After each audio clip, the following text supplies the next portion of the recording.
Upon reluctantly answering the phone, Kim immediately started speaking rapidly without even waiting for me to greet her. Hello, I told you I'd be late tonight, right?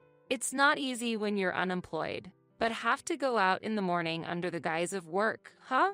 Oh yeah, I forgot. It's none of my business anymore, so don't come back to this house. I've even sent your personal belongings to your parents' house out of generosity, so be grateful. With this, I'm completely cutting ties with you. Don't contact me anymore. Understood. Thank you for going out of the way to send the stuff. It's probably going to be tough going forward, but please take care. With those words, I ended the call. Although Kim's actions and words often irritated me, at that moment, I genuinely felt grateful to her. My name is Stacy. I'm 35 years old, balancing work and household chores. Although I go to the office several times a week, I mainly work from home. Marriage led to moving in with my in-laws, living as a family of 4 with my husband Tom, his parents, and myself. I met Tom 2 years ago through a mutual friend. We both liked watching movies, hit it off talking about that, and quickly found common ground.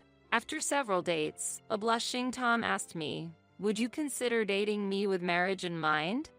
Without hesitation, I said yes, and that's how our relationship started. Tom is shy and quiet, but kind and sincere, and I find these traits of him very attractive. I never thought I was suited for family life and wasn't particularly interested in marriage, but gradually, I started envisioning a future with Tom. 6 months into our relationship, he proposed and we got engaged. His parents were kind, and our relationship was good. We started living together when we got married, and that wasn't much of an issue for me.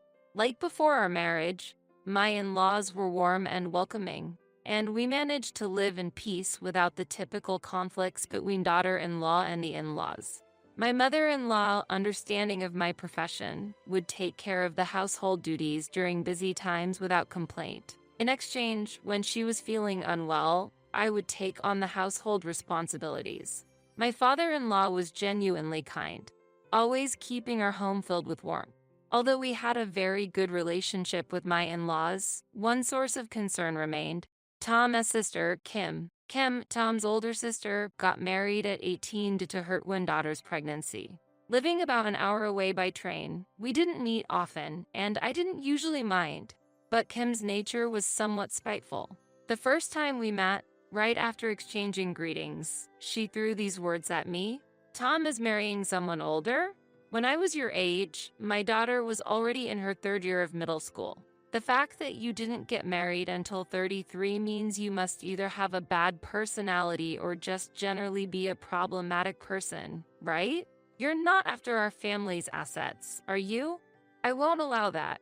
Shocked by her rude remarks, my parents and I were taken aback, but thankfully, my in-laws scolded Kim and we avoided further issues. After that, Kim would occasionally make calls to leave unpleasant remarks, but I decided to let them slide. One day, while working in my room, the doorbell rang unexpectedly. At that time, Tom and my in-laws were out, leaving me alone at home. "Who is it?" Opening the door, I was confronted by Kim, noticeably pregnant. "Kim, what are you doing here?" I was surprised, making my voice pitch higher. The last conversation I had with Kim was a week ago over the phone, and she hadn't mentioned her pregnancy then. She came into the house, pushing me to the side while complaining about having to wait. After preparing a drink and offering it to Kim as she relaxed in the living room, she started talking. "I've actually decided to move back to my parents' house to have the baby. So, I'll be staying here starting today. As you can see, I'm in my 7th month of pregnancy. Congratulations. But do your parents know about the pregnancy?" While I asked calmly, despite being puzzled, Kim replied as if it was nothing. "I haven't told them yet. I have my reasons. Besides, it's none of your business." She looked slightly uncomfortable, but when she saw me trying to return to work without any further probing, she snapped. "While we're at it, you're still not working, huh? Maybe it's time you thought about getting a job." Despite explaining multiple times, Kim didn't understand and treated me as if I were unemployed. As I mentioned before, I work from home. I'm not unemployed. After getting married, my workplace got too far to commute, so I mainly work from home now. There are days I'm not in the office, but I'm still busy with many tasks. As I said that, Kim smirked disdainfully and said, "Yes, yes," as if lying would do any good. "I can see right through you. You're just playing around on the computer, aren't you? The other day, you were wearing headphones and talking. Were you playing an online game? You might deceive others, but you can't fool me." Like I said, I was having a remote meeting call. I replied, frustrated with Kim's attitude, but she seemed unconvinced. A meeting," she said, staring into my eyes. "I'll ask you bluntly. You married Tom for our family's assets, didn't you? Choosing to live with someone as plain as him and even with his parents, it doesn't seem like a satisfying marriage. You couldn't endure it if you didn't have anything to benefit from. You're probably after my father's retirement funds, aren't you? But I've seen through your plans. I won't let things go your way. I will reveal the truth and get you out of this house, so be prepared." Kim seemed to misunderstand that I married Tom with an eye on the family's wealth. No matter how much I argued, she wouldn't listen. Additionally, I found out that Kim hadn't told her parents about her pregnancy. That night, when Kim suddenly returned, the in-laws were surprised and confused. However, they couldn't abandon their pregnant daughter and reluctantly welcomed her. I wasn't keen on it, but I agreed to live together out of respect for my deeply apologetic in-laws. Kim claimed to be skilled at household work as a longtime housewife, but she hardly lifted a finger, perhaps because she was depending on her parents. The bathroom, toilet, and wash basin would be a mess after her use, as if a typhoon had passed through, leaving me baffled at how she could create such chaos. When I reached my limit and asked her to maintain cleanliness, she retorted, "I'm pregnant. You're not even working. You should be the one cleaning it up." Our family's meals were usually simple, but Kim often complained about the menu, saying, "I need more nutritious food for my developing baby. This lackluster food is not nutritious enough." Although the in-laws repeatedly admonished Kim's selfishness, her attitude didn't change. I used to share household chores with my mother-in-law, but since Kim's return, she seemed visibly exhausted. Kim treated us like maids, demanding we do the chores while she acted selfishly. My mother-in-law was distressed by the situation and sometimes confided in me. I tried discussing Kim's behavior with Tom several times, but he showed no interest, saying, "That's not my problem. Handle it yourself," and didn't take it seriously at all. I thought he was kind and sincere at the beginning, but it became clear he lacked family concern. No matter the family's struggles, I couldn't expect his support or care. Dissatisfied with my husband's attitude, I kept telling myself, just a little longer, and endured patiently. 3 weeks after Kim's unexpected arrival, I had been out working since morning. There was a mountain of work that needed to be done, such as attending important meetings, checking on the work status with colleagues, and giving instructions on further tasks. After efficiently completing my morning work, I took a break at a nearby cafe. As I organized my afternoon tasks, my smartphone suddenly rang. It was a call from Kim. Upon reluctantly answering the phone, Kim immediately started speaking rapidly without even waiting for me to greet her. "Hello, I told you I'd be late tonight, right? It's not easy when you're unemployed, but have to go out in the morning under the guise of work, huh? Oh yeah, I forgot. It's none of my business anymore, so don't come back to this house. I've even sent your personal belongings to your parents' house out of generosity, so be grateful. With this, I'm completely cutting ties with you. Don't contact me anymore." "What do you mean by that?" I asked back, and Kim, clearly pleased, said, "While my parents were away on a trip, I took the chance to look through your room. I told you before that I would uncover the truth about you, right? Well, I found something interesting. I found divorce papers hidden in a drawer in your closet. Your section was already filled out, and it looks like the one that filled them out was Tom, mimicking your handwriting. Seems like he also can't stand a bum like you anymore. Interesting, no? Are you surprised?" "Well, yes. By the way, what did you do with the divorce paper?" I asked calmly, and Kim laughed loudly and replied, Of course, I filled out Tam's part and handed it in for processing. I felt sorry for my brother, and it's problematic if our valuable assets go to an unemployed person like you. Wouldn't Tom be angry about that? I asked, concerned, but Kim didn't seem worried at all. Tom must have sensed that something was fishy about you. He must have wanted to part ways and had prepared the divorce papers. Even if Tom gets angry, it wouldn't matter much. He has always been timid and never talked back to me. Kim did not seem to doubt her beliefs in the slightest. It was easy to imagine her looking down on me with confidence. Now that you are practically a stranger, you won't be able to receive my father's pension. Your scheme failed, sadly. You married someone unattractive and tried to win over our parents, but all your efforts were in vain. Serves you right. With this, I'm completely cutting ties with you. Don't contact me anymore. Understood. Thank you for going out of the way to send the stuff. It's probably going to be tough going forward, but please take care. With those words, I ended the call. Kim's behavior and comments often irritated me, but at that moment, I genuinely felt thankful to her. The next morning, while relaxing at my parents' house, the doorbell suddenly started ringing. As soon as I opened the door, Kim, looking panicked, rushed in. Hurry up, get ready, and come back. I handed in the divorce papers already, but no problem. We can still withdraw the request. Hurry. She was pressing me urgently, but I calmly looked at her and sighed. Wait, don't tell me you have no intention of coming back.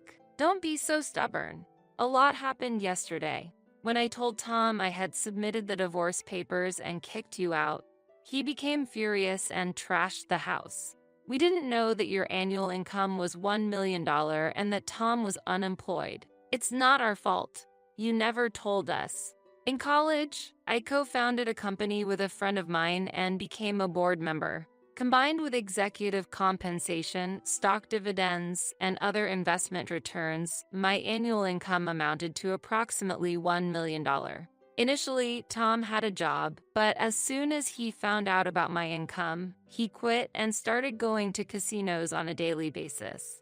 Despite his parents' advice, Tom wouldn't listen. If opposed, he'd become so enraged that he'd trash the house, eventually leaving them unable to say anything. I was eager to get a divorce, but considering the in-laws who had taken care of me for years, I couldn't bring myself to leave. I was planning to escape after they had moved to a safer place. It seems like Kim learned about the truth after receiving a call from the in-laws last night. Despite not asking, she continued to give me all the details.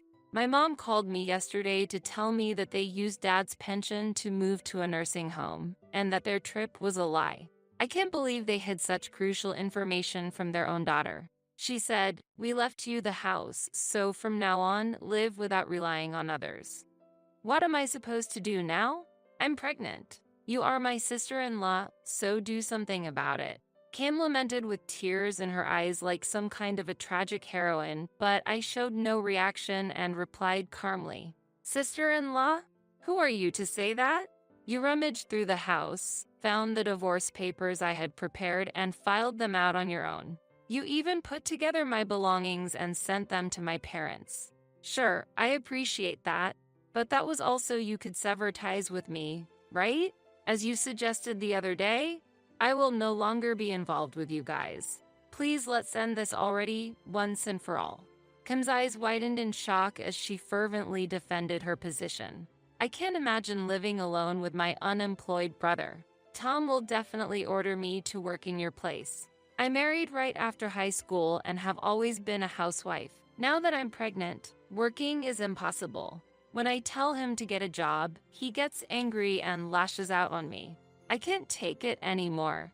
I had to hide in the bathroom until he fell asleep. If you continue to support us financially like you used to, Tom will be satisfied and calm down. You can go through with the divorce. Just continue supporting us. Why did she think I would act according to their convenience? I was completely baffled by the situation. Wanting to end the conversation quickly, I asked her, by the way, do you know who the father of your child is? You boast about handling household chores easily as a housewife, but in reality, you probably leave everything to your family while you idle away. I've also heard you've been using a dating app, pretending to be much younger, seeking encounters with men. Despite having 24-year-old twin daughters, it seems you've even messed around with their friends.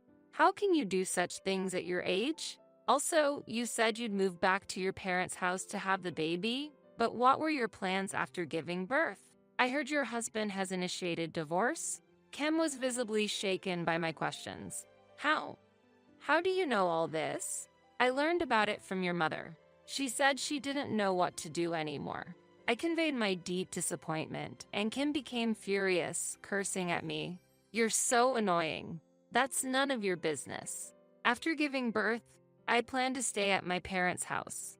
It belongs to my father, so I should have the right to live there. I never thought I'd be in this situation. If I had known you were wealthy, I would have been kinder to you. It's your fault for not telling me. You deceived me and made me suffer, so you should pay me $1 million as compensation. With your annual income, you must have plenty of savings, right? Share some with me. If you refuse, I won't let this go.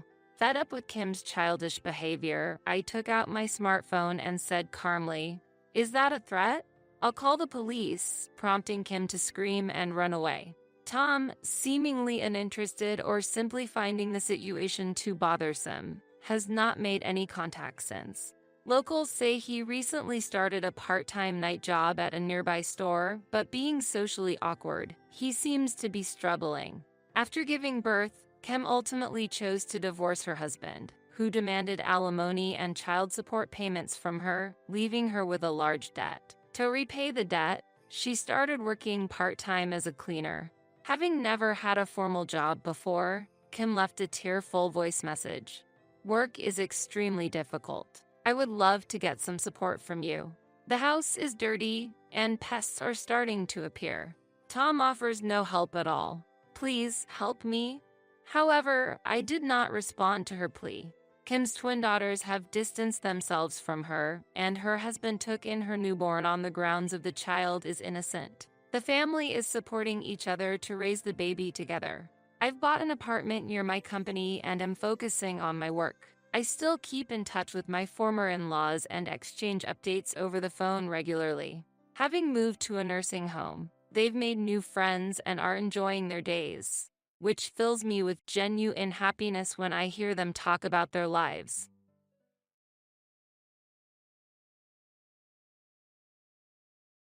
It seems my husband has been possessed by an evil spirit. This house will be given to Jenny. If you disagree, let's divorce. To think that the house I bought would be given to our eldest son's spouse. You better leave this house quickly. Ha ha. My husband sided with his daughter-in-law. I will put the house under my name. A monthly repayment of $1,800 is possible. Ha ha. My eldest son is also on his wife's side. Well, I'm no longer attached to such a dirty house. Then, as you all say, I will leave this house. You three will suffer from now on. Be on the lookout for what's about to happen. My name is Dorothy, and I am 60 years old. I hold a senior position in a leading company and have a higher status than usual. I live with my husband, Frank, who is 2 years younger than me. Last year, we renovated our house in preparation for the future. Our house was built by my father and has aged and deteriorated over the years. Therefore, we wanted to improve the living conditions to spend the coming years comfortably. However, considering our age, the monthly repayment amount is somewhat high at $1,800. But since I am an executive at a large company, the chances of passing the loan screening are pretty high. Frank works in management at a medium-sized restaurant but earns less than me, so the loan is more likely to be approved in my name. My salary alone makes it difficult to continue with the house loan. This house, originally belonging to your father, is currently registered in your name. I'm sorry, but could you take on the full amount of the loan? In return, I will contribute more to the household than before. After such a discussion, we decided to renovate. The renovated house has become more comfortable to live in, almost like a different place. It's very pleasing to know that by renovating the house I've lived in since childhood, I can continue to live here for a long time. I never imagined that the day I would leave this house would come. It was sudden. My cell phone vibrated. I'm getting married. My son Steve told me over the phone. Steve is 31 years old and works as a middle manager in a leading company. My eldest son, who has always been an excellent student, devoted to his studies and club activities, has continued to be enthusiastic about his work as an adult. That might be why I have never heard about his romantic relationships. I was very curious about the woman he was considering marrying. I wonder what kind of person she is. If Steve chose her, she must be charming. However, I'm worried that Steve, who has little experience in love, might be taken advantage of by someone with ulterior motives. I was filled with excitement and worry about meeting the woman my son brought home for the first time. Then, the day of the first meeting arrived. A woman with brown hair and a white chiffon dress, exuding purity, came to visit. "I'm Jenny, please take good care of me." She was polite and charming, making for a likable first impression. "I'm honored to meet you, father and mother." She smiled, showing her sparkling white teeth. "If it's her, I can entrust my son with ease." I felt this way, and it seemed Frank shared a similar opinion, showing a smile. "She's a wonderful girl." When Frank murmured that, she said, "I'm so happy to hear that from you, Dad. I look forward to getting along with you." Gripping Frank's hand tightly and looking back at him. What's happening?" Her intimacy surprised me, and I was a bit bewildered. Steve seemed surprised as well. However, a complex expression appeared on Frank's face. It wasn't jealousy, but it wasn't a comfortable feeling either. What are you doing?" I asked, wishing for her to avoid such actions for my son's sake. She panicked. "Oh, I'm sorry. I shouldn't have done this upon our first meeting," and quickly apologized, withdrawing her hand from Frank's. "I'm often told that I don't understand personal space. It's not intentional, but I'm truly sorry." It seemed like it really wasn't intentional. Still, I was somewhat surprised by her actions, considering I initially had a good impression of her. However, Steve truly loved her. Yeah, Jenny might have a strange sense of personal space. Haha, but that's part of her charm. I'm not good at talking with women, but she approached me proactively. That's why we could become so close and consider marriage. I didn't expect Steve, who is usually passive towards the opposite gender, to change so much because of Jenny. Please take care of Steve. Despite various emotions, if she is a good person, everything will surely be okay. I accepted their engagement. Afterwards, things progressed swiftly, and within a few weeks, they had officially submitted their marriage registration. I wished for the best for their future happiness. One day, half a year after they got married, I'm home. When I returned from work, there were unfamiliar women's shoes at the entrance. Stepping into the living room, I found Jenny. "Oh, Mother, welcome back." The table was littered with empty cans and bottles of alcohol. It seemed they were enjoying some drinks. "What's this?" I wondered about the two of them having a party without Steve. I happened to meet Jenny on my way back from work. We talked about wanting to get closer, so we decided to drink together. But since it was before payday and money was tight, I suggested drinking at home. Why have a party at home? It would have been ideal if Steve also joined, and we all could have had fun together. I don't want to intrude on the newlyweds, but it would have been better if we gathered at Steve and Jenny's place. I tilted my head and answered, "Indeed, we could have done it at our house, but the beauty of this residence is exceptional, and our place is a bit messy right now." Jenny's speech was unclear. She was slurring her words, clearly quite drunk. Hearing her normally precise speech become lax under the influence of alcohol was unexpected. But what was the reason for enjoying the alcohol just between the two of them? "Why didn't you call Steve?" I found it unusual for a daughter-in-law to come to her in-law's house to drink, especially during the honeymoon phase. After seeing them together, I started to look for Steve. Steve is currently busy with work and working late into the night. Because of that, I've been feeling very lonely. Jenny said, starting to cry. "It's okay, Jenny, you've done nothing wrong. The problem lies with Steve, who leaves you alone despite being newlyweds." Saying this, Frank gently stroked her head. Father, what is this situation?" I feel increasingly uncomfortable. Look, Frank, Jenny is Steve's wife. It's wrong to do this, especially to Steve. I scolded Frank for his excessive behavior. And then, suddenly, oh, don't be so harsh on father. Jenny stood up for Frank. What? I reflexively uttered in surprise, confused by her statement. I had a lot I wanted to say, but the day's fatigue made everything feel bothersome. I'm going to take a bath.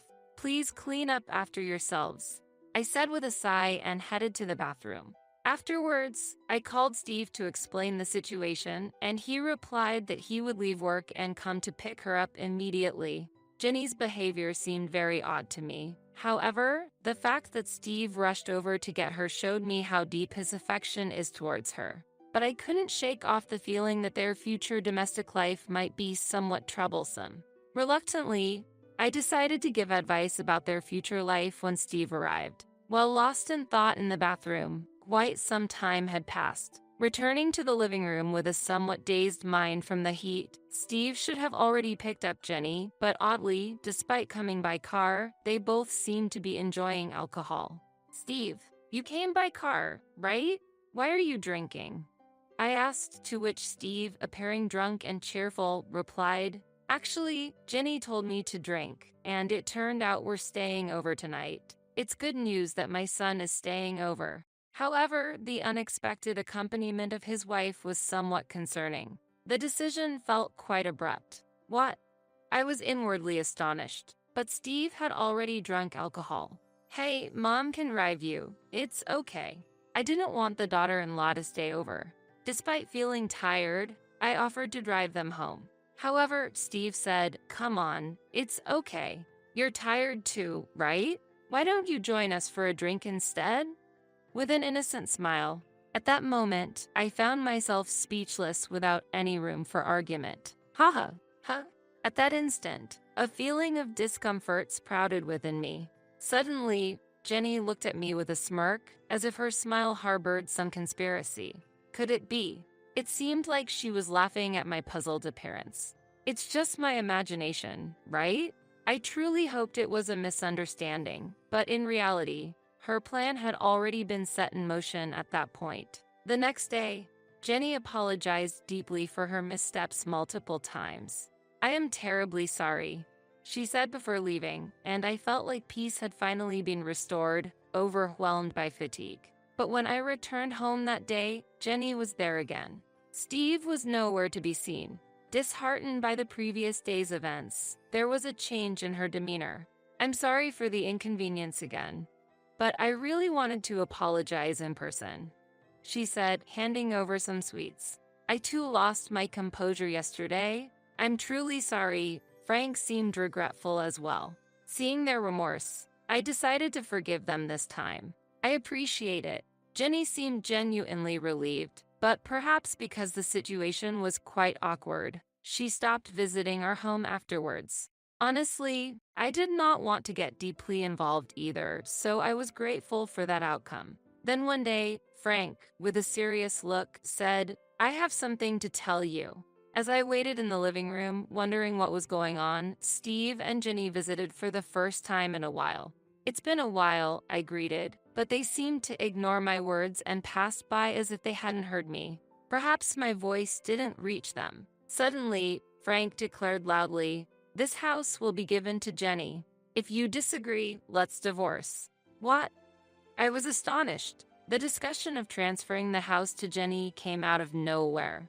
It was a baffling situation. While I was confused, Jenny said, please leave this place. What does she mean? I'm confused. Wait a minute. What do you mean by transferring the house to Jenny?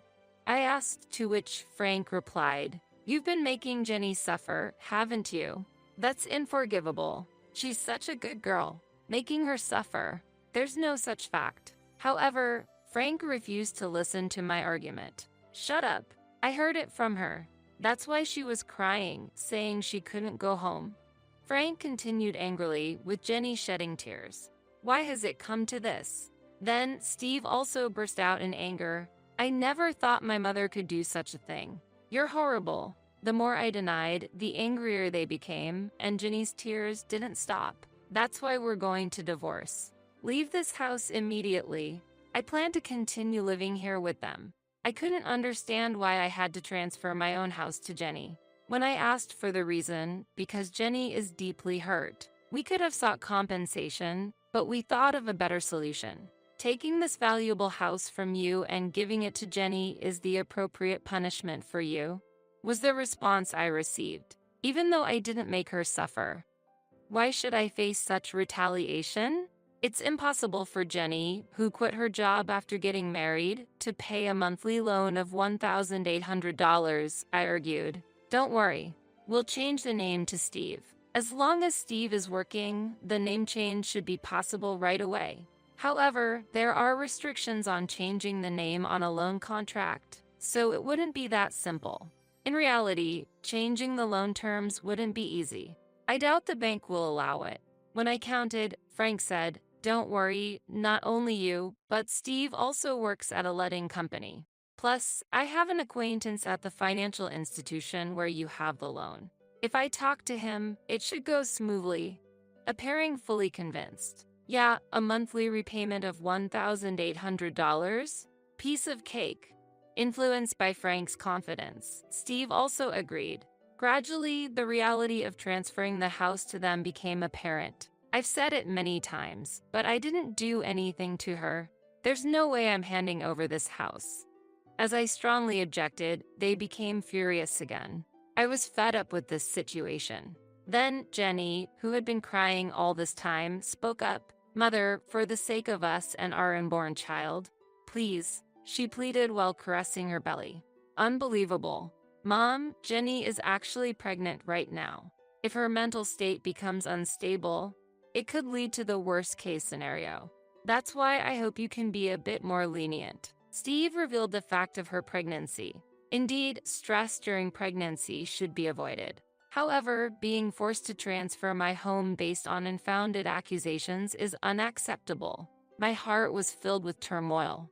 I need some peace and quiet, I said, leaving the scene for the bedroom. Could I have unconsciously made Jenny suffer? I pondered while lying in bed when I found a strand of brown hair on the bed. What's this? Both Frank and I have black hair, so finding brown hair here is strange. Could it be Frank? My heart was disturbed. After the recent troubles, to find such a shocking discovery was overwhelming. I was getting confused. What's in the world?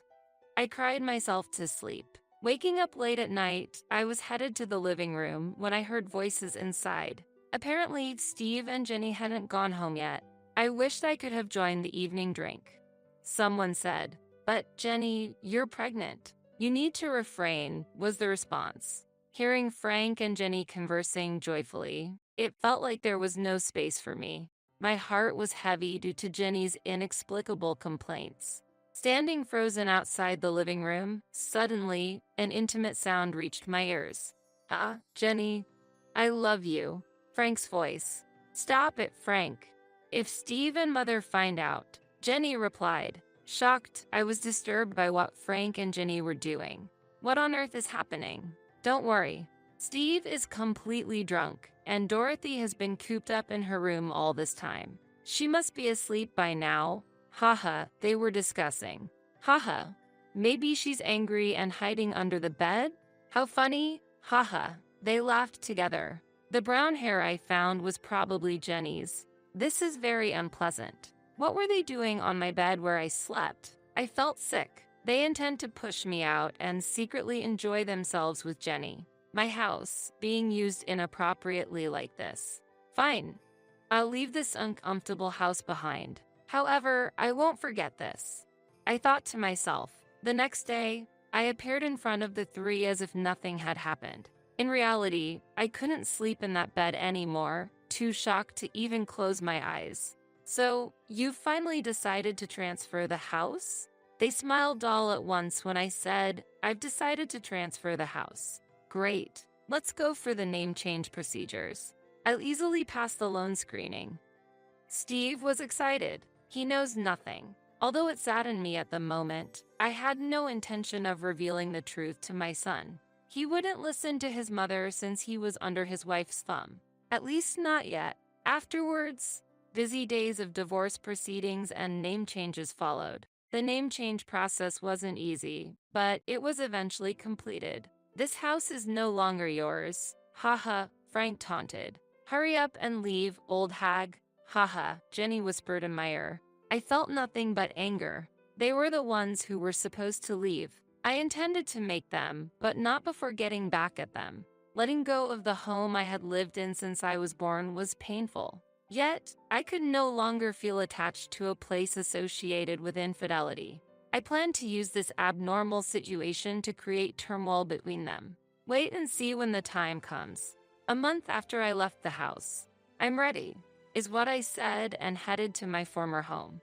As I pressed the doorbell, Frank responded irritably, "What do you want, stranger?" Despite it being our first encounter in a long time. I have something to discuss. Won't you let me in? I answered firmly. Why should I let you into the house? Frank stubbornly refused my entry. I have something very important to discuss, especially to Jenny. An important matter concerning Jenny? Frank's response shifted. Mentioning her name, they readily invited me inside. Using her name was the last thing I wanted. However, it was clear that Frank was heavily influenced by her, so I leveraged that. You're a stranger now. Stranger. Even though legally we're strangers after the divorce, that term felt too heartless. I was infuriated by Frank's reaction. Why are you here now? They became more guarded. I want you to see this, I said, displaying some photographs. What is this? Their surprised voices filled the room. The photos were of Frank and her on a date, captured by a detective I hired to follow them after our divorce, recording their moments together. Wait, what? This is... Steve was unsettled. So what? We're just daughter-in-law and father-in-law with a good relationship. Nothing more, right? Why would you take such meaningless photos? What do you want? They insisted they were just close. Really? Then what about this? I pulled out my smartphone and played a certain audio. I've always liked Jenny. Keep your voice down, or Steve and my mother-in-law will hear. Their voices and inappropriate sounds were recorded. What's this? On the day I discovered their relationship, I had secretly recorded their conversation. You're just misunderstanding. Frank desperately tried to explain. Misunderstanding? This is clearly a problem. Steve erupted in anger. Jenny just looked down. I pressed further. Let me ask you, whose child is in your belly, really? Steve's complexion changed. Could it be Dad's? He was lost for words. That's impossible. He always comes. Oh, she inadvertently confessed. You admitted it. You just said it. Their argument intensified and Frank and Steve got into a scuffle. Ouch. Jenny seemed to be in pain, which made them stop fighting. I seized the moment. Haven't I always said, I didn't make Jenny suffer?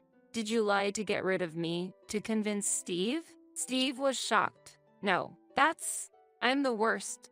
Why didn't I believe my mom? He blamed himself for being swayed by Jenny and doubting his mother. It's so clear now. We should talk about this. Steve raised his voice at them. Initially silent, with all this evidence, are you considering a lawsuit? Apparently, Jenny initially had genuine feelings for Steve, but upon visiting our newly renovated beautiful home before their marriage, she began to desire it. My family home was a bit run down, and I aspired for such a beautiful house. The interior was also quite lovely. She tearfully explained. Wanting the house, she decided to get closer to Frank, using opportunities when he returned from work to drink without Steve. The months she didn't visit the house, she became close to Frank, plotting to get rid of me. You could have just suggested living together from the start. When I said that, she remained silent before finally responding. I don't have a positive impression of mothers-in-law. My own mother and grandmother were always fighting, and my grandmother constantly bullied my mother. So, I wanted to avoid living with my mother-in-law. Getting rid of you was the only solution to live comfortably in a beautiful house. If she had such an image of a mother-in-law, she wouldn't want to live together. But to go as far as taking my husband. However, how did Frank perceive this situation? I knew I was being used, but I fell for her the moment we exchanged greetings, shook hands, and she smiled at me. Despite knowing he was being used, Frank fell in love and decided to abandon me to keep her by his side. You guys are really unforgivable, Steve said as both of them looked down, tears streaming down their faces. Steve decided to get a divorce. DNA tests on the newborn confirmed Frank as the father. I won't be paying child support, he declared, demanding alimony from them. I made a similar choice. I never thought I'd be demanding alimony from my own father. I gently patted Steve's head as he sobbed. Our lives were thrown into chaos because of a foolish woman's actions. However, the life that got thrown into chaos the most was her own, which she would regret forever. My prediction was spot on. 2 years later, she chose to continue living with Frank in a de facto marital relationship, claiming it was for the child's sake. And to work and raise her child, she had to leave her newborn at daycare.